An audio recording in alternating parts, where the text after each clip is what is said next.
Hello，大家好，我係 Wing，好多謝你返嚟探我。瑪莎出咗一個新系列 Only Ingredients 極簡食材系列，呢個系列嘅食物會將所有 number 唔應該有嘅成分呢都會整走晒。咁個產品呢相對就健康咗，但係究竟好唔好食呢？ So let's go， 跟我去睇下啦。首先為大家試嘅係 Steel Cut Porridge。乜嘢為之 Steel Cut Porridge 呢？乾切燕麥係由完整嘅燕麥粒切碎而成，口感紮實，而且咧帶有天然嘅堅果味，同時保留咀嚼感。頭先嗰段嘢咧係 AI 翻譯嘅。睇翻呢一盒嘢咧，裏邊得3個成分啫，包括全脂奶、乾切燕麥同埋水。由於乾切燕麥比較鞋，所以一般咧都係要煮20至30分鐘先會腍嘅。咁呢一個咧就已經現成咗嘅，你拎去叮就得噶啦。係非常之方便嘅。我就比較過其他即食嘅 porridge， 咁裏邊嘅成分呢就多咗抗結劑，而瑪莎呢個系列嘅 porridge 呢裏邊係冇抗結劑嘅，咁所以呢成嚿嘢呢都係結達達好實嘅。未叮之前呢，我試下凍食先啦。佢嘅味道呢係已經非常之 creamy 啊！呢杯麥皮冇加糖，亦都冇加鹽。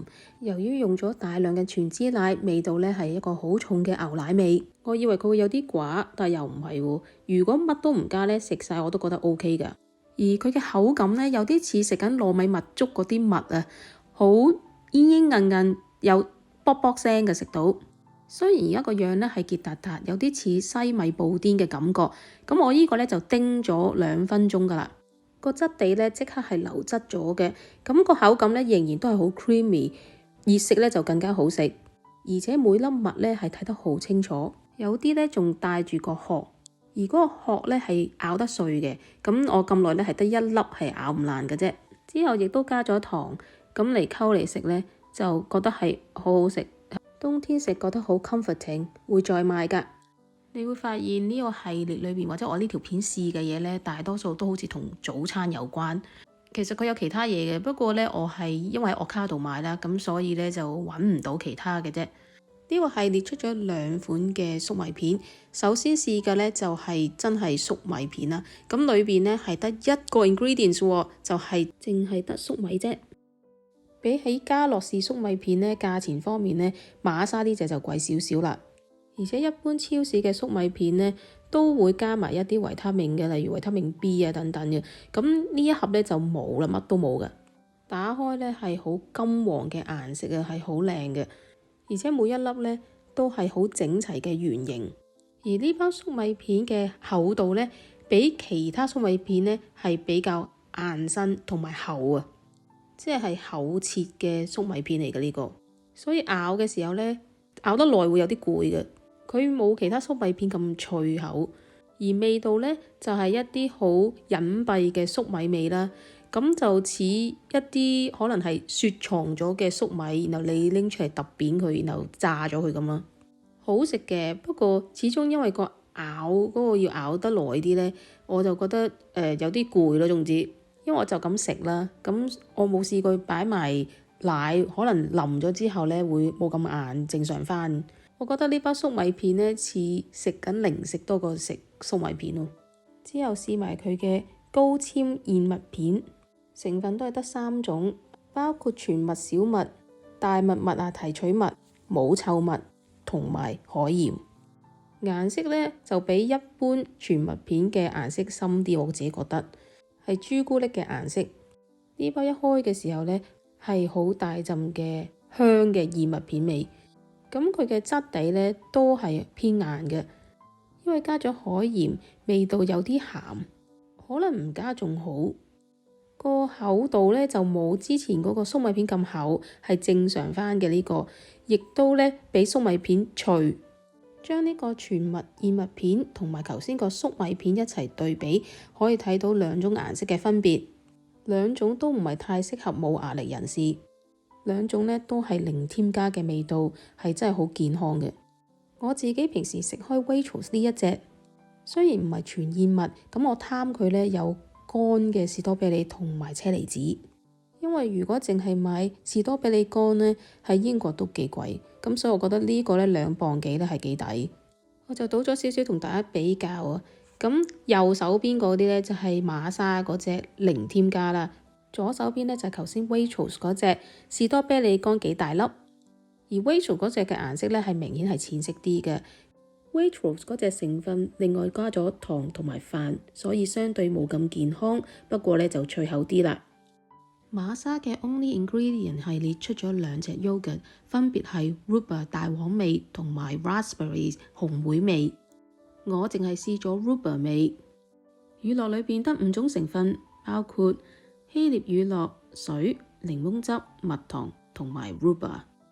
呢啲大罐嘅乳酪都係有塊膠蓋好，冇咗個膠蓋呢，逼你好快食晒，而且呢好易積水。咁呢個呢打開嘅時候呢，裏邊係比較稀質嘅。佢係10% 脂肪嘅希臘乳酪，但係呢，相比其他牌子嘅希臘乳酪呢，佢係水汪汪好多嘅，一啲都唔結身。我覺得食嘅時候呢，同食普通嘅乳酪呢係冇分別嘅。如果你睇埋其他瑪莎出嘅希臘乳酪呢，裏邊會加埋乳酸菌嘅，但係呢個呢就冇啦。而味道呢，除咗係好似食緊普通嘅乳酪之外啦，基本上呢係得個酸字。Rhubarb 同埋檸檬汁都已經酸噶啦，而 honey 嘅味呢又唔夠喎，所以佢其實可以再加多少少蜜糖，等佢嗰個味道更加豐富啲。而家味道呢比較寡，同埋得個酸字。咁我就唔會再買㗎啦呢個。之後亦都試咗呢個系列出嘅白方包，裡面得4種成分，包括中筋麵粉、水、鹽同埋酵母。而酵母亦都帶咗維他命 D。佢寫住 Toasting Loaf 應該擺落多士爐度烘咗佢嘅，不過我就咁試咗味先啦。首先佢嘅質地呢係厚身同埋好碎，佢唔係嗰啲一絲絲嘅麵包，你呢係一搣佢嘅時候呢就會已經爛晒噶啦。質地有啲似過咗期嘅麵包，而味道呢，佢有陣酸味嘅，係似一啲未修飾過嘅酸種麵包，或者呢似一啲如果你去超市買嗰啲唔係太好食嘅酸種麵包嘅味道呢，就係咁樣噶，亦都似屋企用麵包機整出嚟嘅麵包，但係失敗咗嘅。我試過烘咗佢嚟食，係好味少少，但係都係好難食。之後試埋佢哋嘅金牌豬系列腸仔，瑪莎嘅 Heritage Gold 系列係用咗戶外飼養嘅純種豬肉製成，而且呢係受到 RSPCA 嘅認證。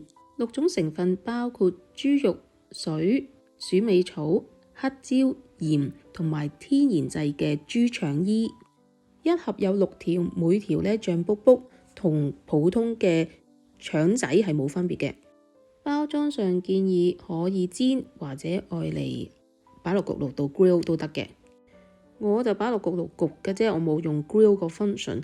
咁但係呢都唔影響味道嘅，同埋佢6條呢係連住嘅，咁所以我哋做雙節棍呢係啱啱好嘅。腸仔未煮之前呢好有光澤，而且好清楚地睇到裏邊嗰啲香料，味道呢，佢就比普通腸仔偏淡，咁但係呢，就食到好清楚一粒粒嘅豬肉喎。我老公好中意食呢啲厚突突嘅豬肉腸，佢都話呢隻豬肉腸呢係比其他超市牌子嘅豬肉腸呢更加好食，豬肉味呢更加濃，佢覺得呢條腸好高質。之後有嘅係純正燕麥奶，裏邊得3種成分，包括燕麥、水同埋鹽。我哋屋企呢就飲豆奶同埋燕麥奶為主嘅，主要因為呢我哋有幾位成員呢對奶呢都有敏感嘅，有時煮飯啊、沖茶我哋都會用豆奶嚟代替牛奶嘅。咁而豆奶呢，有時會有啲腥味，咁所以影響呢出嚟嗰個成品嘅。咁好多條片之前呢，我就同大家介紹過呢，有隻豆奶呢係冇乜豆奶味，係俾你沖茶用嘅。好可惜，半年前呢，佢已經唔再出啦。我哋而家呢，主要飲佢嘅牌子嘅燕麥奶。瑪莎呢個系列嘅燕麥奶呢，比較稀身，你要呢㧬勻先好倒出嚟，如果唔係呢，得水嘅啫上高。味道呢似自己榨嘅豆漿，佢比較水啊。咁所以冇其他牌子嘅燕麥奶咁滑，但係呢，我中意佢嗰個單純啊，我覺得係好似飲緊一啲好純正嘅嘢，冇青味，亦都冇腥味，飲完好舒服，覺得好健康嘅感覺啊。可能如果你哋試過之後呢，覺得佢係偏淡，不過用2磅嘅價錢買1公升嘅天然燕麥奶呢係唔錯嘅。如果睇返其他牌子嘅燕麥奶呢，通常呢都會加咗油啊，咁呢個就冇啦。咁亦都可以解釋到咧點解呢個冇比其他咁滑啊。咁當然呢一隻呢，亦都冇加任何嘅維他命，而有啲牌子呢係會加埋維他命 D 啊等等嘅。如果你哋咁好睇到呢度，你哋就冇錯過到呢條片最值得買嘅2樣嘢。